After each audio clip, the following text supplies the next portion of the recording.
I'm Dorothy Guerra, your host of Let's Get Loud Now. This is your business resource show to help you make some noise in business and help you set some goals and actually achieve those goals. The common mistake that entrepreneurs make is that they think that they can do everything by themselves.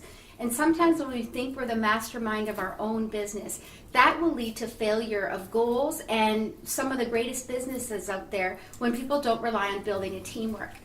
With this show, what I'd like to bring to you is my strategy of getting loud, making noise, and making an impact in your industry. The idea of getting loud is that we need to look at 4 principles, such as loyalty, opportunity, utilizing those opportunities, and then delivering our business goals out to our industry and increasing our sales market. I intend to bring you inspiring guests, successful stories, so that you can learn how to collaborate, accelerate, and dominate in your industry. Today, I'm bringing you Ed Mercer. He is the author of Millionaire Mentor, 8th grade millionaire, and he was a millionaire at 27 years old, and that came from a life of hardship to begin with. This is going to be a wonderful story. How are you doing, Ed? I'm so blessed to be here. I'm so excited. And, at 27, yes, it was a task.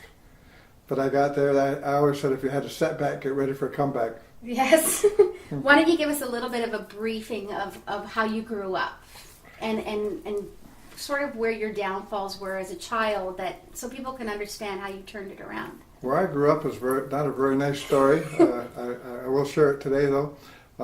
Actually, I lived in a condemned house with no running water, no electricity. We had no plumbing. We had actually no floors in the house. I had 4 brothers. 2 of them died of an overdose of drugs. One of them was shot to death, and then my other brother died at 12 years old with leukemia. I was a street person at the age of 15 and a millionaire at 27. And so I look at my past, and I look at people complain and they worry about everything that's going on in their life. But like I said earlier, I had a setback, so I got ready for a comeback. Right, and I read your book and I loved it. And the beautiful thing about your book is that there's a lot of books on the market that push positivity, and think, believe, and you'll achieve. But the beautiful part to your story is that your positivity really came from a place where if you didn't have it, you could have a life of despair, depression, negativity. So you took something and you really turned it around and really lived a positive life from it. So I found it completely inspiring and valuable and truthful, really. I look at all kinds of motivational books and listen to motivational tapes. I think motivation is sort of like taking a bath. It's necessary, but it's something that needs to happen every day. Yeah. Motivation is to me, it's temporary. Motivation is temporary. And, the whole thing in life is sometimes success is like an elevator. Sometimes you need to stop at different floors and let certain people off. Right. You're a product of your environment. You only become the person I always say if you're the smartest person in the room, you need to change rooms. And I always wanted to be around people that knew more than I did. And I always wanted to be around people that I wanted to be like. And people say, well, you were lucky you had a board of directors. Yeah, I did have a board of directors. I had people like Howard Hughes, Donald Trump, Robert Kiyosaki, any motivational speaker that you could name, but they didn't know they were on my team. Right. Right. And this is an interesting factor because this is sort of what I talked about at the beginning. You need to have a team. Mm-hmm. And sometimes you may not have to identify everybody as a team in your actual business, but recognize that you're using people as a mastermind team for your own growth. So suddenly they're pushing you forward without actually being part of your business. But they had no idea they were on my board because I only listened to their tapes, their videos.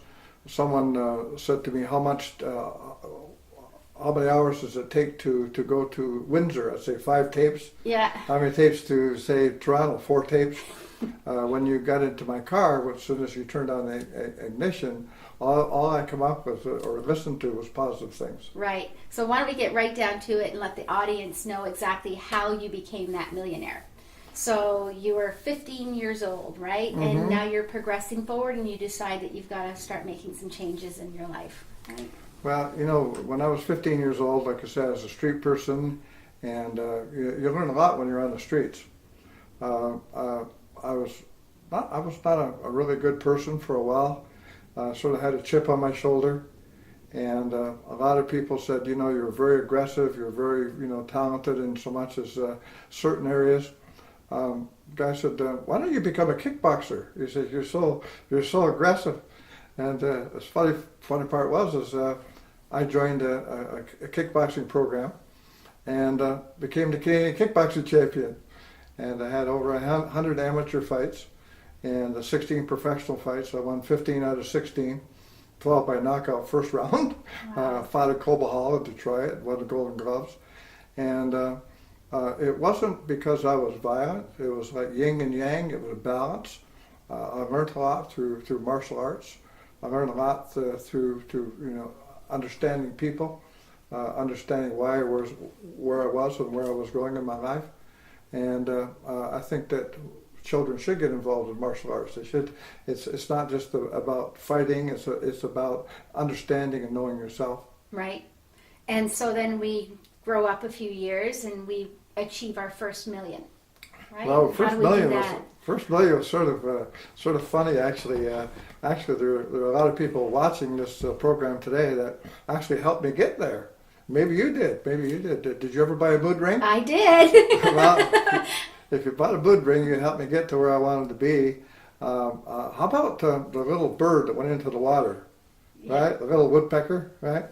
I made over $1 million from that. And then the yo-yo that lit up in the dark, I made a lot of money from that. And again, it's not how much money you make, it's what you become as a result of it. Right. And the one thing I never forgot, from where I come from.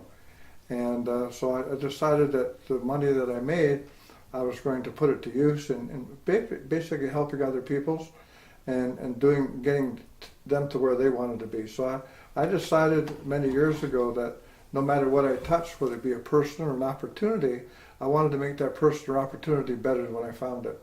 Right. So I want to start looking at your successes in business and tie this into my loud strategy. So the first component to being loud and making an impact in the world and being successful at your goals is loyalty. A lot of people set goals or they think where they want to be, but they don't. It's almost fleeting for people that are not serious about business or want to be in business, don't know how to be in business, and then their idea changes from minute to minute. How do you develop a loyalty? How did you know that when you were going to do that mood ring, that was going to be your business and that was going to be a success? And were there any roadblocks? Was there any point in time in any of these 3 products that you said, you know what, why am I doing this? Well, not just based upon the product, but when I lived in the condemned house, I used to hitchhike home. And sometimes I was 13, 14, 15 years old. And I asked people to drop me off at this beautiful house, although that wasn't the house where I lived in. Right. And I'd walk home to the condemned house. And I always decided in my mind that that's the house I wanted. And when I was 19 years old, I was able to buy that house. So although I was poor, and although I lived in the condemned house, I didn't see myself broke. One time I was watching TV, and there was 3 people from the disability hospital. And they won the Florida State Lottery. They won $27 million. And they said to the person that she was married and she had 2 children. And they asked her what she was going to do with her $9 million because they each got $9 million. And she was disabled. She was disfigured. She was in a terrible car accident. And she blinded for life. And she said, if I could only see my husband and my 2 children, I'd give up my $9 million. And the other person was totally no bodily functions whatsoever. He was in a wheelchair. And he said, if I could only get out of this wheelchair just for an hour to feel like a human being. And the other person was deaf and dumb. He said, if I could only speak and hear, I'd give up my $9 million. I figured at that point that I was worth $27 million. Yeah. I could speak, I could hear, I could walk, I could talk, I could do all those things. And I decided at that time that no matter what I touched, whether it be a person or an opportunity, I was going to make that person or opportunity better when I found it. Right. So you were basically, whatever business you went into, you were 100% committed. For me, when you get involved in anything, it's about seeing yourself at the top And to me, when you get involved in any business, the road to success is always under construction. Yeah. You're going to have roadblocks, you're going to have detours, you're going to have potholes, you're going to have whatever. But the thing is, I learned a long time ago, never take advice from broke people, right? So your attitude has to do with your altitude. And a lot of people, we talk about diseases, we talk about cancer, we talk about heart disease, we talk about someone being a diabetic. Those are not the killing diseases. The killing diseases are called hardening of the attitudes. It's called stinking thinking, so sometimes we need a checkup from the neck up, right? And everything has to do with your attitude. Attitude is 100%. Right. So I don't even want to say what your biggest roadblock was or even ask, because it's almost like you came from a younger life that was a big roadblock that you overcame. But as an adult man with successful businesses, what was one of the biggest business roadblock that you think you had to overcome outside of your personal life? Actually, for me, I never had to overcome a lot of situations in my life. The biggest thing was to get people to believe in themselves. And I always tell people there's 10 reasons for being successful. Number one is integrity. The other 9 don't count. Right. Now, unless you have integrity, unless you're on the right road, all of the other things, they really don't count. In the Bible, it says the 10 commandments. It's not the 10 suggestions. Right. There's certain avenues, there's certain roads that you need to follow to get to where you want to be. Right. So if we look at the next principle now, which is opportunities. How did you know that those things that in front of you, your mood ring, your woodpecker, your yo-yos, and even when you went into MLM, how did you recognize that these were actual opportunities? Because for a regular entrepreneur that wants to be in business for themselves, or any salesperson, they might identify what they think opportunities are, but there's a lot of closed doors for them, or there's a lot of second guessing, or I don't know if that's going to work. How did you actually know that these things were opportunities that would be successful? Or did you just go all, caution to the wind and take a chance? What happens is that, it's not the risk and the opportunity, it's the opportunity and the risk. And a lot of people, they go out there, and I hear people all the time, they say, well, I'm going to go to Vegas as soon as I lose $100, I'm going to quit. Or they go to, they get married and they get a prenup. They do all these things, and they're planning on losing before they start. My idea is that I plan on winning before I start. And that's what a lot of people do. They decide that they're going to lose before they start. My accountant said to me, what if it don't work? I said, what if it does? Right. And I said, that's why you make $45,000 a year and I make $45,000 a month. Right. So everything is your attitude has to do with your altitude. And that's a good point for business owners, because sometimes when we're setting up our business plan, we automatically start doing that business plan with negative thinking. How much can I afford to lose? What happens if it doesn't succeed? What happens if the product or what I'm selling isn't going to be viable or buyable? So we already start setting up our business plan, asking the negative questions. Yeah. Sometimes you're not totally responsible for that. Sometimes you're responsible for the people that give you advice. And I say this in all nicety. It could be your spouse, could be your family, could be your friends, could be your next door neighbors. And what is the scariest part is that people give you opinions of things they know nothing about. And we have a tendency to cater to them and listen to them, although that we just need somebody else to give us an idea of where we want to be or what we want to do. They have no idea because they've never succeeded. They don't expect you to. Right. And so you fall into that trap. Yeah, that's amazing. Yeah. So looking at our next strategy here is utilizing. I want to talk to you a little bit about, your successes in MLM marketing. And utilizing to me is, I think, a really good word for that MLM industry, because I've met a lot of people, especially today's day and age. There's so many products out on the market, so many people trying to make a go at MLM. And how did you identify what aspects to use in order to beat down doors or to make the product that you were selling at that time successful? Um, in multi-level marketing, for me, I love it. I think it's the opportunity of a lifetime for anybody that has any ambition. And yet, it has such a bad rap today. As soon as you hear the word MLM, everybody's backing away, saying, "No, don't come near me. Don't sell me the product. I'm not interested." Because I think there's such a stigma now that it's not about the product anymore. It's about the people that they're trying to bring in under them. Yeah, there's a sort of a fallacy. Whereas that word marketing have a negative connotation. The people that I know, when I was in Houston, Texas, all the people that are living in the $5 million houses and driving the Rolls Royces and the Bentleys and are all involved in multi-level marketing. People like Oprah Winfrey, people like Deepak Chopra, Donald Trump, Robert Kiyosaki, some of the top people are investing in multi-level marketing. There's 100 million people in multi-level marketing, and of all the industries, whether you take the sports industry, the movie industry, more people make more money in multi-level marketing than any industry in the world. As a matter of fact, 85% of all women that make over $100,000 a year are in direct marketing. Right. And it's not just, it's called network marketing. There's a net there that if you fall down, the net is there to catch you. But there's a four-letter word called work. And a lot of people, they have that sort of lottery mentality. Oh, if I get involved in this because this person's making so much money, this is going to happen to me. And it's not how you get involved in the business either, it's who you get involved with. Right. The speed of the leader is always the speed of the pack. If you get involved in someone that has no experience, what are they going to train you? How are they going to teach you? What tools are they going to provide for you?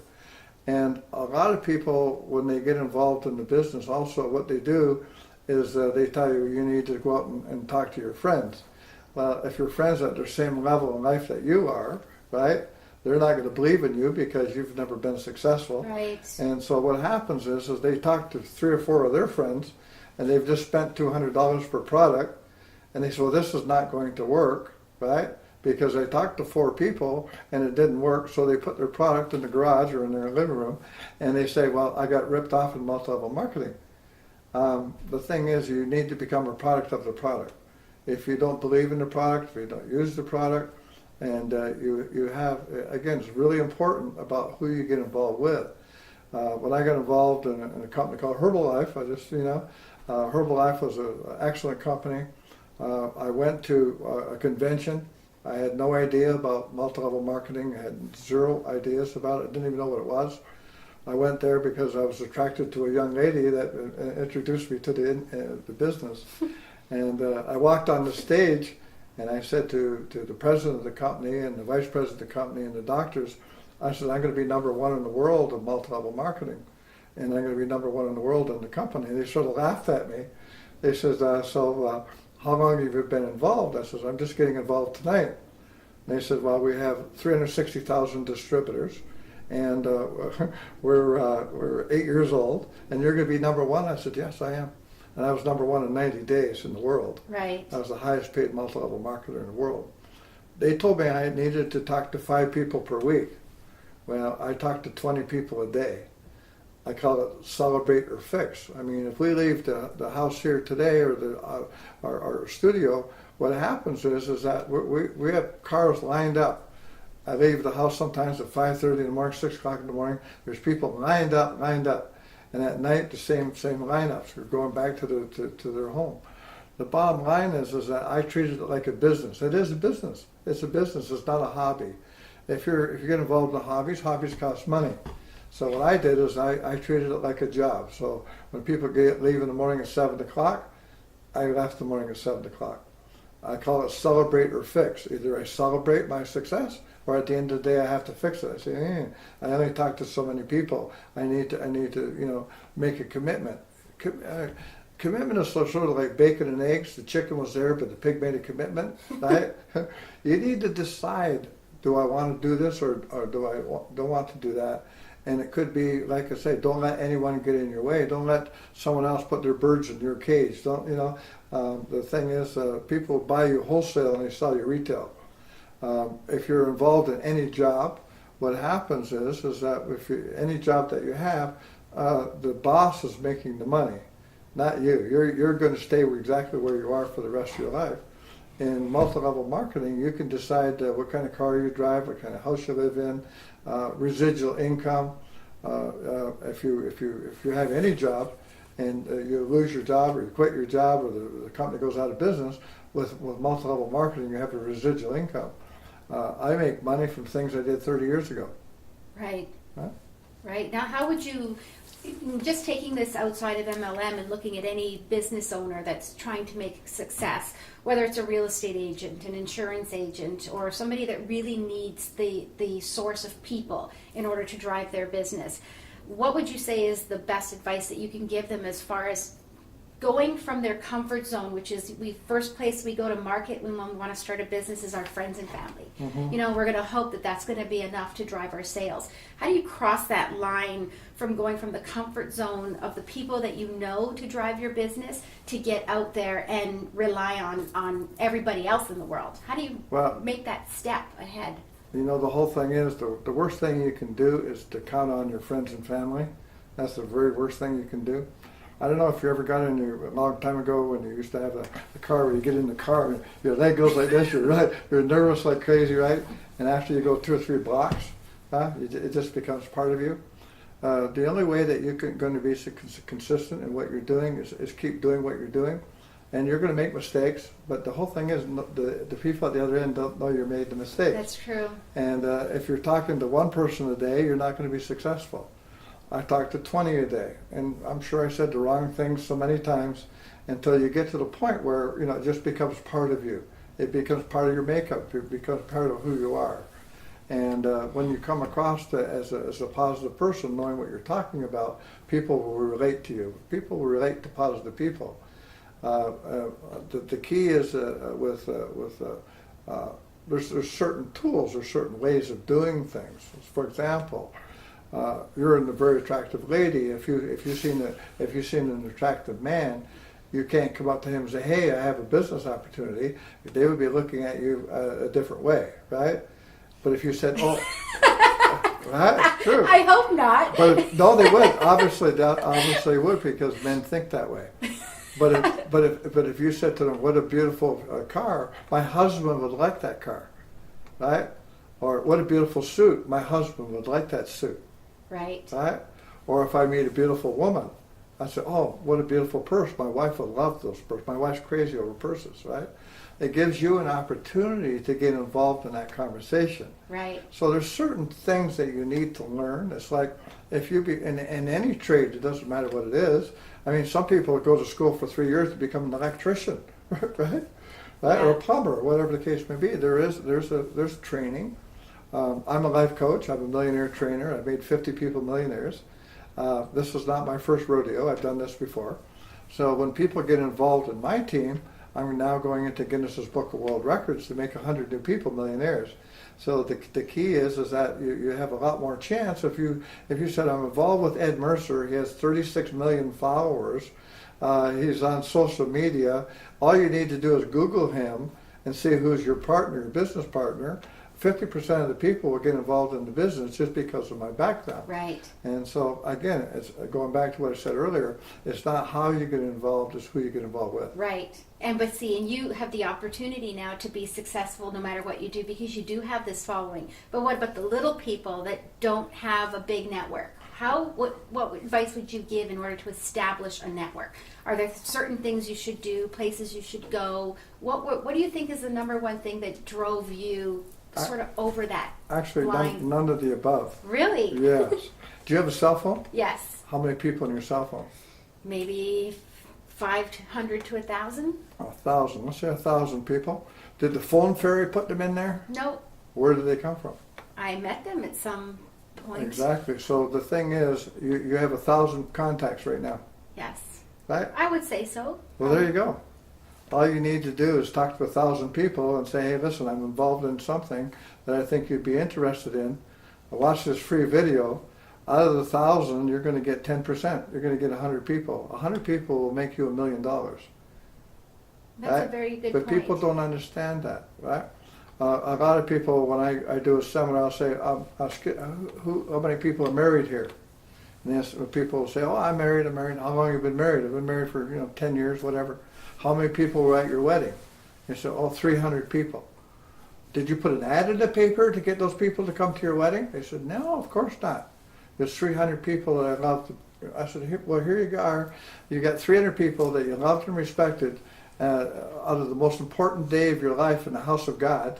They were there for you. Now it's your turn to be there for them. Right. They have 300 people. So the whole thing is, going back to the integrity, if people trust you, they believe in you, they were at your wedding, maybe they're at your children's christening, maybe you're at, maybe they're, you don't need to talk to your, to people, your relatives and people. You have all those thousands and thousands of people. But the thing is, if you don't believe in what you're doing, you're not going to make that first phone call. The phone is the best tool in the world or the worst tool in the world. If you don't use it, then it's not going to work. It's just a matter of going out there and every single day making a goal, making it as a time in your life that this is what I'm going to do. And sometimes people say, well, I go into a restaurant, I'm really hungry, I look at the prices versus the food, and so I order for, all of a sudden they're not hungry, they ordered a salad, when that's really not what they wanted, right? Or you go into a store and you see a nice dress or you see a nice pair of shoes, and you look and you see the price, and all of a sudden you think you don't like the shoes anymore. The bottom line, once you get over that, right, you eat what you want, you wear the clothes that you want to wear, you feel comfortable with yourself, then that's when your next level changes in your life. Right. But if you don't believe in yourself and you're around people, I don't know if you've ever been in a house and the house don't smell right when you walk in, right? And after you're there for 10 or 15 minutes, the house smells okay. See, wherever you are, be there. But once you stay in the same place for long enough, you become that place, right? You become that place. You start dressing the way the people do. They start acting the way you do. They're drinking and eating the way they do. You become part of that place. So the longer you're in a particular place, that's where you're going to be. So for me, I would say people, if you don't like the place you're in, you're not a tree, right? You can move, right? And so, that's the whole thing with people. They get complacent. They stay in that place. And it's, a lot of even married people, they stay in a relationship. They're not happily married, right? But they stay in that relationship because of, they're comfortable. They're comfortable, and that's where they stay. Right. So let's take a look at this last component of my strategy of getting loud. It's delivery. And the way I want to address delivery with you is almost like how I know that you've done such wonderful things, and you've been very contributable and philanthropic, and you've done some amazing things. I want to give you an opportunity to talk a little bit about Costa Rica and what you've done.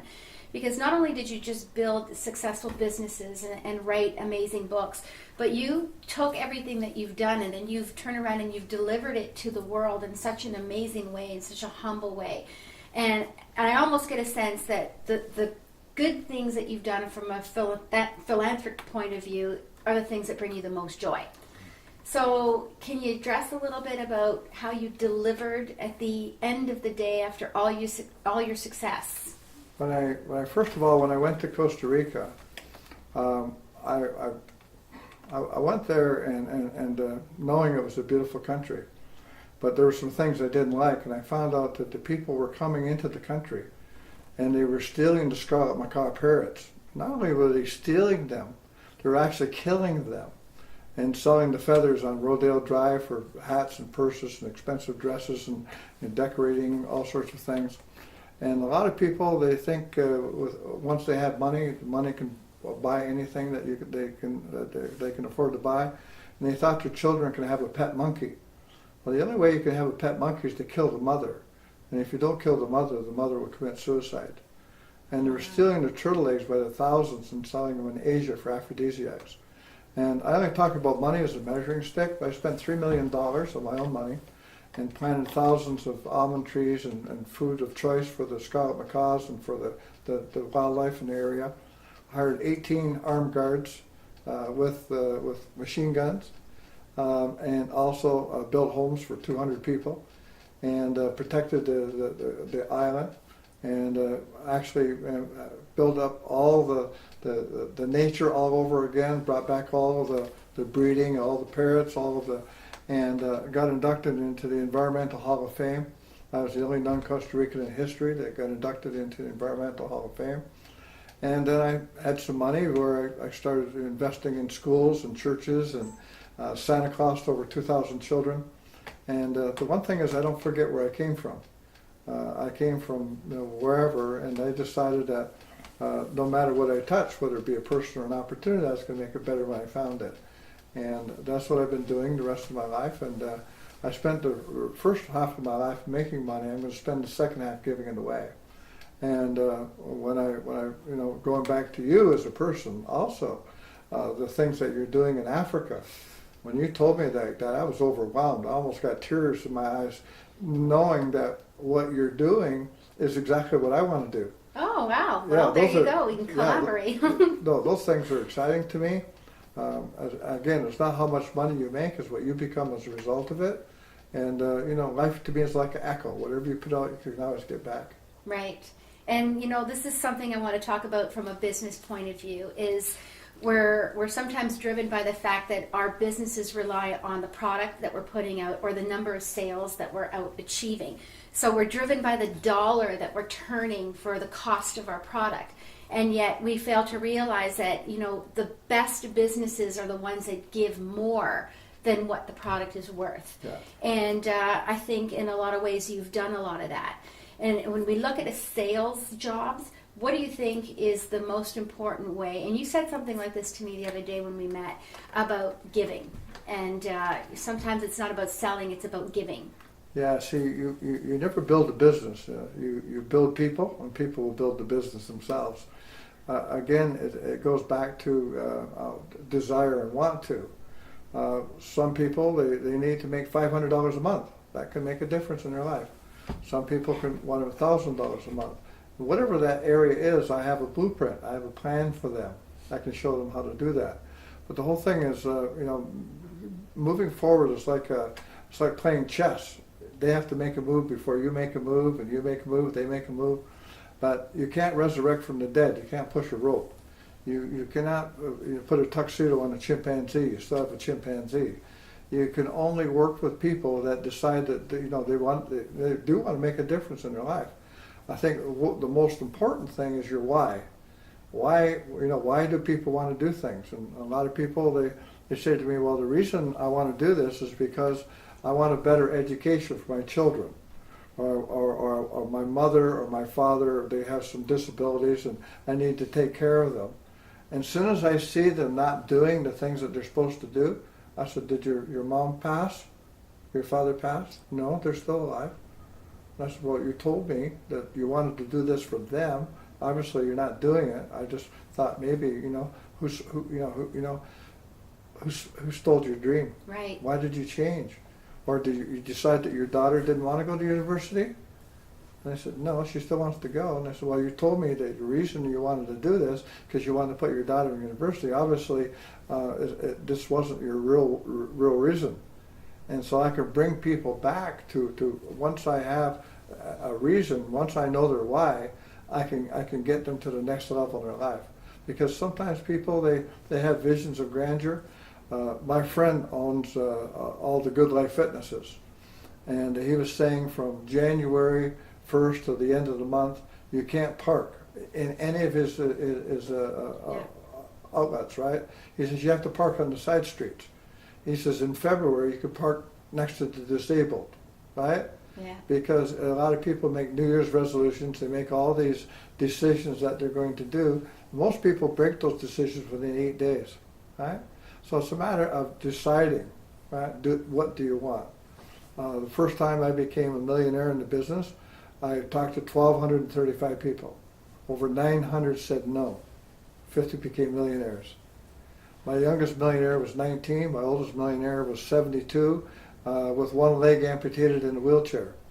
So it has nothing to do with your age, your height, your weight, your religion, all to do with commitment and attitude.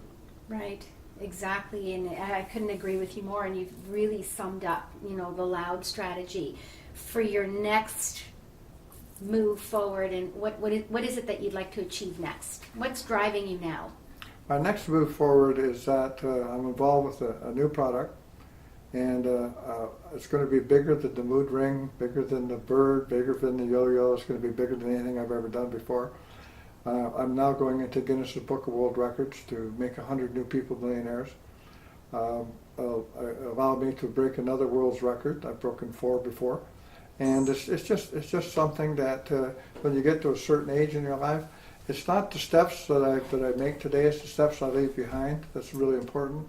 I worked with Jim Rohn for 8 years. We opened up 86 countries and did some amazing things. And I've had the opportunity to work with Deepak Chopra and a lot of really successful people.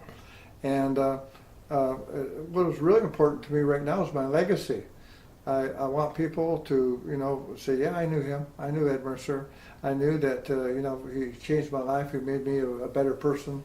And those are the things that's important to me. Is my legacy is more important to me than anything else. Right. And so as far as mentoring goes, how are you fitting that into your life? Mentoring, I do a lot of mentoring, a lot of people, and it doesn't really have to be concerning about financial situations. It could be about getting along with their children, getting along with their spouse, getting along with whatever the case may be. I've worked with Suicide Hotline. I've worked with battered housewives. I've worked in the prison system. As a street person and 2 of my brothers overdosing on drugs, I know about drugs. I know what gets people into the drugs and why they're there. And so for me, I don't charge for that, by the way. So if someone is having a difficult time in their life and they just want to talk to me, that's okay too. I'll help them to get to where they want to be. That's amazing. You've truly been amazing, and I think you have summed up some really great advice based on the Loud strategy. And I feel honored to have had an opportunity to sit down and talk with you today and reevaluate my own business plan and my own goals and make sure that I'm committed to them. So you really do make an impact in people's lives. Well, if I could even be instrumental just a little bit in making that happen for you, my whole evening has been perfect. Oh, that's awesome. So let's sum up today's show with Ed Mercer and taking a look at our Loud strategy. As Ed suggested, loyalty for him, when we look at the word loud, loyalty means being positive and being committed. And when you set your mind to doing something, making sure that you go out there and you actually get it done so that you're not flip-flopping and changing your mind. You need to really live with positivity and believing in what it is that you're setting yourself up to do. When you look at your opportunities, don't just sit at home on your computer and think about all the little things that you can do because you're surfing the net and getting all these great ideas and just making your ideas bigger, but not really going out there and creating opportunities. Get outside the door, go outside or meet people and take a look at whatever everybody else is doing so that you create these opportunities. And once you know what your opportunities are going to be, then you need to turn around and utilize those opportunities. And as far as Ed said, you have a cell phone. How many people are in that cell phone that you can take a look at? And if you believe and you're loyal to what you're selling or doing, take a look at contacting those people, because if they believe in you, then they're going to help you grow your business. And as far as delivery goes, remember, it's not just about the dollar for dollar that you're selling or the product that you're selling. It's not about just your business, but go out there and deliver something great and make an impact and give people more than what they expect from you, just like Ed has done with his work in Costa Rica. So I hope you've learned a lot today to help you think about where you want to go and where you want to be and how you're actually going to get there. And I hope this show is going to help you get loud now. And I look forward to seeing you.